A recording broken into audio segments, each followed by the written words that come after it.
A panel of health professionals led by Dr. David Bell has launched the independent Bell Review, critiquing the World Health Organization's corporate ties, mishandled pandemic response, and lack of transparency, calling for urgent reform or replacement of the WHO to once again prioritize public health over corporate interests.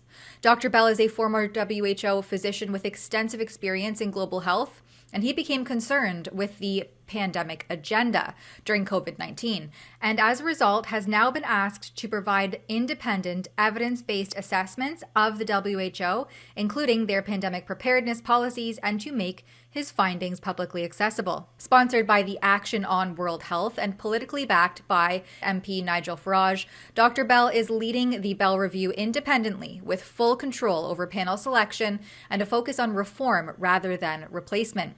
Now, joining me is Dr. Bell, who argues that the WHO, influenced by corporate interests, is exaggerating pandemic risks to safeguard significant financial investments. Check it out. So there are quite a number of others that there's quite a misrepresentation of this risk and the return on investment, that it's potentially very damaging to public health in terms of health, but also obviously in terms of human rights with the centralized sort of commodity-based approach that's being presented. And it's drifting away from the basis of public health, where we know that improvement in health and really resilience even to outbreaks, etc., is very much based on basic drivers of longevity like nutrition, good living conditions,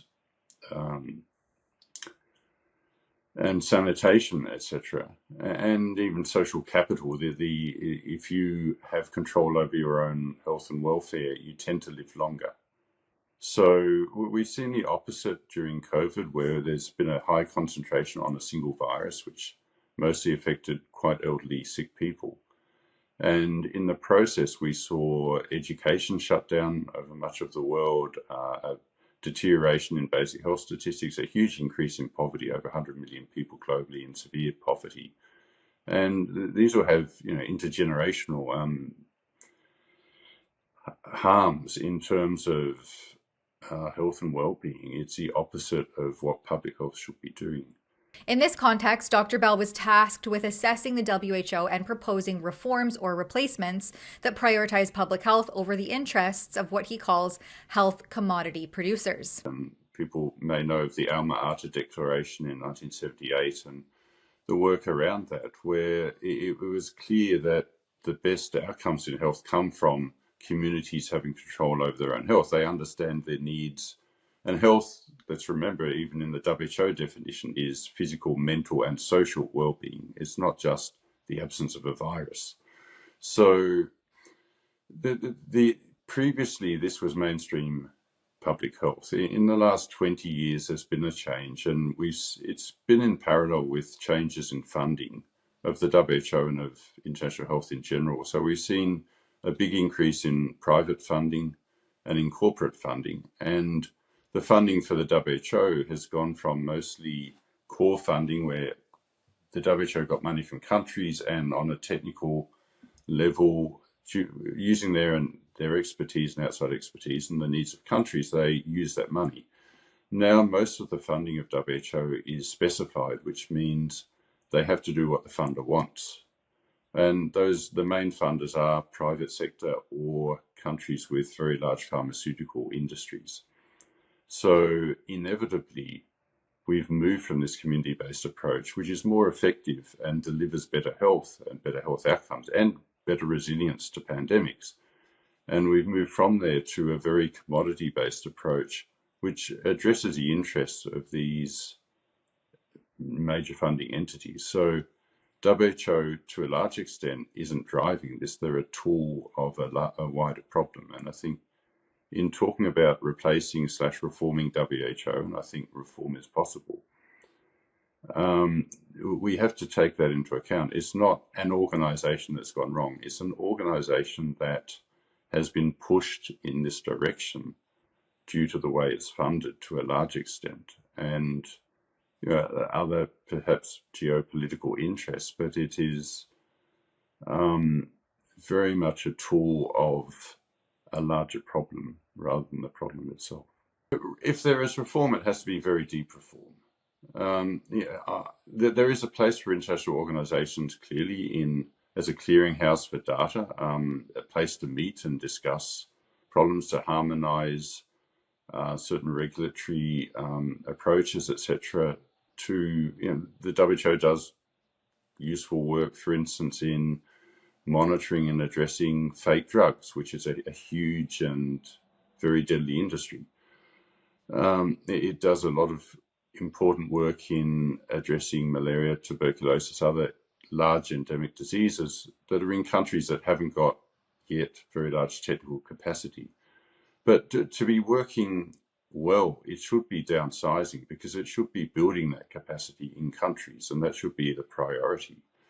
So instead of downsizing, we have a rapidly expanding WHO and a rapidly expanding international health sector. Dr. Bell further highlights urgent need for this reform, noting growing unease among member states over the ongoing pandemic agreement negotiations and the amendments to existing international health regulations called the IHR.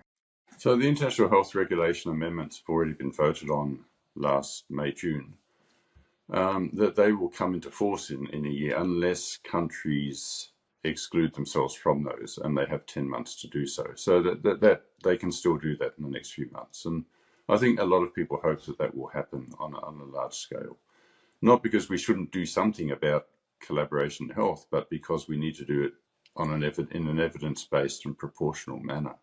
The pandemic agreement or treaty, it's unclear whether that will go forward or not. It's still being negotiated, and there are some sticking points, as I mentioned, particularly from, for instance, lower-income African countries who are very concerned that this is really a colonialist-like push from the West and from richer countries, rather than a genuine concern for global health. So I think the hope is that there will be a pause and people will step back. What we're doing is fairly, to some extent, limited, but we hope it will stimulate a much larger movement in reform. And because in the end, reform obviously can't come from a small group of people, though the panel we have is very diverse in background and experience in this area.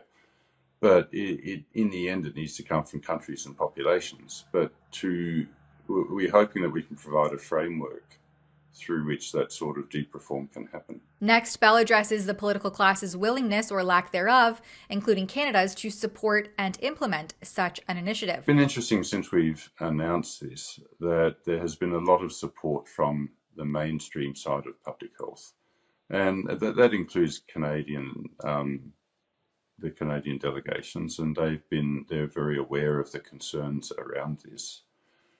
Whether that transfers up the line to the political level is another matter. And in the end, negotiators for the pandemic agreement or treaty and the IHR amendments, in the end, they have to do what their political masters dictate, which is correct, obviously, because the political masters are supposed to represent the people. So, there's a problem at the political level, clearly in Canada, I think, and other countries. How much of that is an inherent political problem? How much of that is the result of these people being misinformed again by the misrepresentations of pandemic risk, etc., the misrepresentations of mortality and impact and effectiveness of lockdowns during COVID is another question. So politicians are humans as well. If they're presented by the World Bank, the WHO, the G20 high-level panel with misrepresented and misleading data, then they may assume that data is correct, and they may form policies based on that. So I don't think pointing the blame is useful. I think what is useful is stepping back and getting a really good look at the data, a good look at risk, a good look at the history of pandemics, which, in all logic should be reducing, because we are getting better at managing disease, obviously. We didn't even have antibiotics at the time of the Spanish flu. 100 years ago. Most people died of secondary bacterial infections after getting the virus. That wouldn't happen now because we have good antibiotics, as an example. Infectious diseases in general have been declining for the last 30, 40, 50 years and are continuing to do so. On mortality from influenza in wealthy countries is declining in terms of the size of the populations. So it is quite illogical that we being told there's this exponential increase in risk of pandemics. We're getting much better because we've invented PCR tests, we've invented gene sequencing, we've invented the antigen tests we saw in COVID, etc. We've invented these so we can detect new viruses, we can detect diseases, we can distinguish them from the background. But in terms of overall mortality, we're getting better. So countries need to step back, politicians need to step back and think about these realities and realize we do have time to do this properly.